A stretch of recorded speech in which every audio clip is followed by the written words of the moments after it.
Bienvenue dans les petits secrets de la série Caliderson. Et on commence aujourd'hui par le chapitre 2, Les chiens perdus, deuxième partie, le collier. Dans le générique, nous voyons le personnage de Madeleine, le joueur de flûte, que nous retrouverons bien plus tard dans le chapitre 7, notamment où il jouera un rôle prédominant. Et ce ne sera pas difficile non plus, mon cher. Dans ce chapitre, Caliderson retrouve sa mère, enfin si on veut, et Oscar tourne ici sa première scène.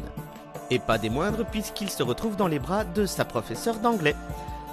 On assiste à la transformation de Léa et Sam en chiens d'amarante, c'est-à-dire un orphelin qui devient docile et rattaché à un maître.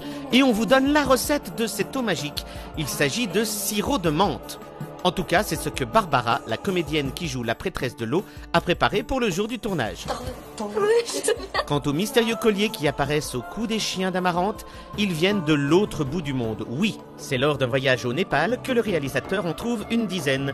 Il trouve également les costumes des membres du commando du Seigneur Swen et la robe de Soleng, qui est cousu main. À noter que le collier de Charlie est d'une couleur différente et que le réalisateur en possède un autre encore différent pour la suite. Ce chapitre voit les débuts à l'écran de David, qui va jouer le maître de Caliderson. Mais au moment où il se fait ratatiner par Soleng ici, eh bien en fait ce n'est pas lui qui était là ce jour-là, mais ça vous aviez remarqué. Retour sur l'actrice Cléandre. Cléandre fait partie du commando, mais elle est également figurante. Par exemple, dans le chapitre 8, elle fait parfois un oiseau du silence. On ne l'entend pas parler bien sûr, puisque les oiseaux ne sont pas des femelles. Dans le chapitre 6, Camus déverse les cauchemars sur tout le château.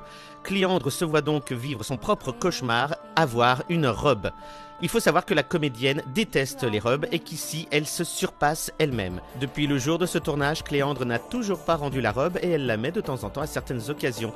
Avons-nous assisté à quelque chose? Retour au chapitre 2, première partie avec le spectacle. On a déjà vu Hugo arriver et on vous montre ici Alessia, sa grande sœur, qui se cache pour ne pas qu'on la reconnaisse puisque, rappelez-vous, le personnage est mort à ce moment-là de la série. Là, elle fait de la figuration.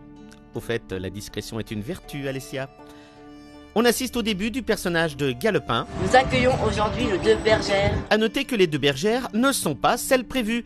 Les deux prévues, elles sont là. Et oui, elles se sont trompées de jour et ne sont pas venues le jour du spectacle. Il a fallu prendre deux autres bergères au pied levé. À noter que Charlène reviendra l'année suivante et intégrera le commando du Seigneur Swen sous le nom de Takiwa. Qu'est-ce qu'on fait? C'est toi qui vois, Takiwa. Dans la scène du spectacle, Esteban improvise cette phrase, ce qui explique le petit fou rire d'Anaïs ici.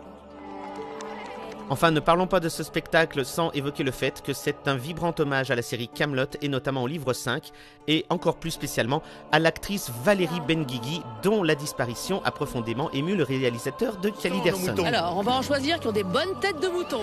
Celui-là, là, il est bien frisé. Voilà. Le chapitre se termine par le retour de l'archer blond et on a droit à un flashback du chapitre 1.